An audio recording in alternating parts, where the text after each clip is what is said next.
Here we are at the Mental Health Summit. We're going to get Jade, Faisal. My name is Jade. I'm the founder of Your Guidance. We're all three podcasters up here, so we're going to have some fun talking about imposter syndrome. Thank you, Jade. Hello, everybody. My name is Chisholm. I'm the CEO and co-founder at Karmali Marketing. Everybody has their own personal struggle, no matter if you're an entrepreneur or not an entrepreneur. Sitting down at that fireside chat, they're very vulnerable with what they went through. People thought something who I was, and I was not that person. And I really struggled with that. My reason for being here is to give, but also to understand what everybody else goes through. You look back in your life, and I could have turned left, and I could have turned right. I leaned into it, and I went forward with it, despite that feeling. Why don't we talk about your podcast a little bit, Faisal, and talk about with you working with CTV and doing all the the business and investment advice. How did that make you feel when you said that you were coming in as a person of color and working with that? So it's very scary coming into an industry that's predominantly not in your background from an ethnicity perspective. It's generally a white male's game when I started, and it was very challenging because they didn't expect us to come in and actually make a difference. So that's number one. When you're coming into an industry where you want to feel like you're one of the smartest people in the room, and over the past 25 years of managing people's money and building investment portfolios, now I've learned running businesses that I want to be the dumbest person in the room. And that took a big shift because you want to prove yourself, so you want to be part of it. And now you want to realize, well, I want to gather the intelligence and the skill set of others, so I want to be the dumbest person in the room. And so I'm fortunate today that every meeting I have with my team, everybody on media, I am the dumbest person in the room, and I'm comfortable with that. When you look at what happens in conventional media, we, by fluke, got the opportunity to work with Chorus Radio.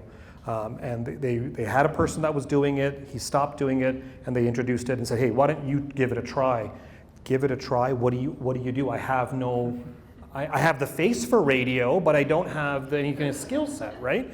And so I go, okay, well, let's take a look and try this. And then you just throw yourself at it, and you try it again, and you mess up, and you try it again, and you get some commentary along the way of how to help yourself. And what's interesting about conventional media, as we've seen on social media, is people are not shy to tell you how they feel. And so there isn't a single week where I get 2 to 3 people that tell me they hate me for what I say on media.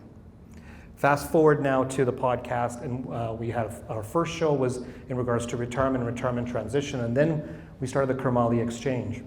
And the Karmali Exchange is helping entrepreneurs take their businesses to the next level.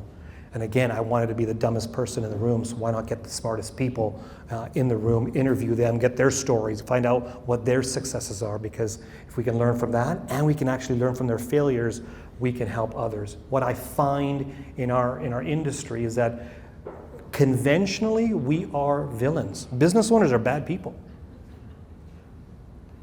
That's not accurate. We're human beings too. And so learning that we are not the people that are looked at high upon when it comes to the reputation that we have as business owners, but there's also a struggle that we go through, and imposter syndrome being one of the biggest ones. Every single entrepreneur at some point said, maybe I'm not the right person for this. And that's how it all started, and that's the kickoff that we wanted to have with our shows. How do you think you got over it and became a little more comfortable in dealing with that? So I find what's interesting about human behavior is that we will always generally act more for others than we do for ourselves. So let me give you an example of where this is coming from.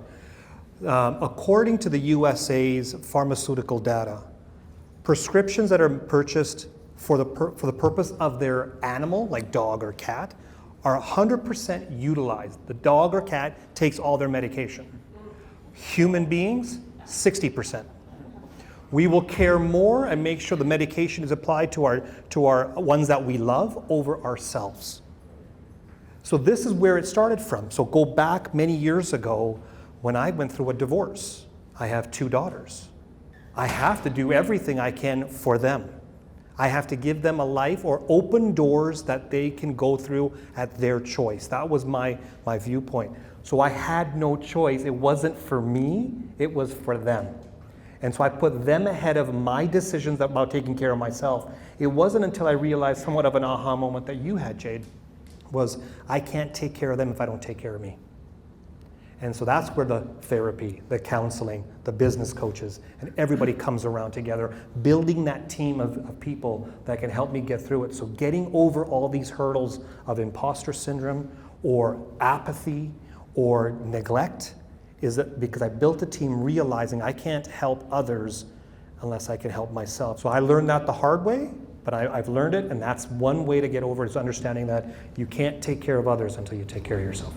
Even our mentors out there need help, and even the people that are, and this is what I want to start talking about in community, is, you know, when Tyler and I met, and Faisal and I have gotten to know each other last, and the Kristas and Jamies, and what Steve is doing, and I keep rattling on here, we all help each other in this, and that's something that I love about being the Prairie Way. It doesn't matter if you're a VC investor, or if we invest in your company, or if you're just somebody who wants to go for a coffee and have a talk, we are all there for you. So Tyler, why don't you maybe talk a little bit about that, and you know, as you're you know, an import here from Montreal, so we'll, you know, talk about the differences maybe. Between here in Montreal, you know, that's a big one. You're gonna be pushed that here soon. Yeah, well, for sure. Yeah, something that just, I want to maybe not take your question, but I really want to pull off a thread of something you said about someone who was your mentor is now looking to you for mentorship. Something we joke about in our agency is you can't see the label when you're inside the bottle. And we live very firmly in the middle of all of our bottles. But I would guarantee, or I would boldly say, that most of us in this room has someone from the outside that sees us in a way that we maybe don't see ourselves. And how disrespectful is it not to believe them? And even if you don't at first, try it on. Like, there's amazing, like the fake it till you make it, which is a dangerous statement in a few ways. But if someone says, I see this in you and I really love it, you're like, wow, what if that was true? Just try to believe it and try to take it out for a walk. And it's amazing how it can, you know, open up some new characteristics that they see in you that you maybe just don't realize for yourself. Great points there, Tyler. I think when you're looking at your mentors who will also at times need you, or your friends or family may need you, I love the point that you made when he says they'll see you in a different light. And so here's a flaw that I have that my team will probably start to nod their head when they hear me say this. I'll always make a joke about myself. I'll always put myself down, and that's just to kind of lighten up the room. But it really is a showing of an imposter syndrome that I have till today. We've had some great success in our businesses. We've reached points that 99% of our peers have never reached.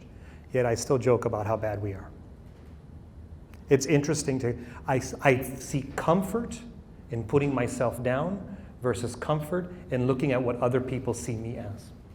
So it's very interesting as individuals, business owners sometimes do this just to kind of get a reaction from the people around them so they know where they fit. I think that's something that needs to adjust. That starts with yourself. And definitely get yourself out of that bottle and take a look at the label in the viewpoint that others look at, and that way you'll be able to move forward from there. I think when we look at our lives and we kind of look at it in two different perspectives. One, you have a garden outside of your home, and then you have plants or flowers inside your home. And how you water them is very different from one another. When you have a big garden, a big concern, a big issue, you need a sprinkler, you need a hose, you need some sort of organization to help you with that. And that makes sense. But when you're watering the flowers inside your home, you never bring in a hose. You don't put in a sprinkler system to take care of that. You kind of use those small dosages of water. And those are the individuals that when you look at them, that they can help your flower grow, help yourself grow to the next level. And so I think when we're looking at when we need help, are we trying to water the garden or are we trying to water a flower inside the home is a good fork in the road. And when you identify what that problem is, you'll be able to identify what's the solution or who can help you get to that solution. Is it a large organization or a group of people or a community that you can be part of? Versus there's individuals that we all know, and it may not be people who've got big accolades or PhDs or whatever it may be, but they're just people you know that can help you water your flower in your home.